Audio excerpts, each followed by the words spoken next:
آج شام کو ایک سوال آیا ہے کہ اگر بیوی نے اپنے شوہر کو 3 مرتبہ طلاق طلاق طلاق کہہ دیا تو اس سے طلاق ہو جائے گی یا نہیں؟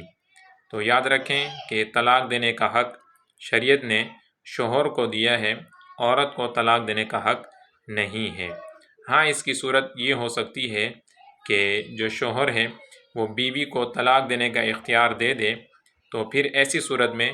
جو ہے وہ عورت کو طلاق دینے کا حق حاصل ہو جاتا ہے، لیکن اس صورت میں بھی وہ طلاق اپنے آپ کو دے گی، نہ کہ شوہر کو۔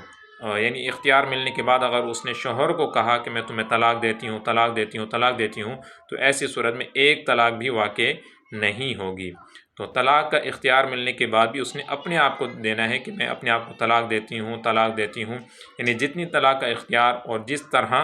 وہ اختیار دے گا تو اس طرح کے اختیار کو وہ استعمال کر سکتی ہے۔ تو اسی طرح سے ایک درپیش صورت بھی تھی کہ ایک صاحب آئے اور کہنے لگے کہ میری زوجہ نے مجھے 3 طلاقیں دے دی ہیں،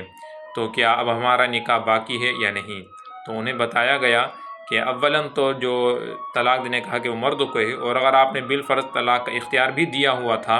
تو ایسی صورت میں بھی طلاق واقع نہیں ہوگی، کیونکہ طلاق اختیار ملنے کی صورت میں وہ اپنے آپ کو طلاق دیں تو تبھی طلاق واقع ہوتی ہے۔ شوہر کو کتنی مرتبہ 1000 مرتبہ بھی کہتی رہے تو ایسی صورت میں طلاق واقع نہیں ہوتی۔ اور جو طلاق کے مسائل ہیں ان کا سیکھنا تو فرض علوم کے اندر آتا ہے۔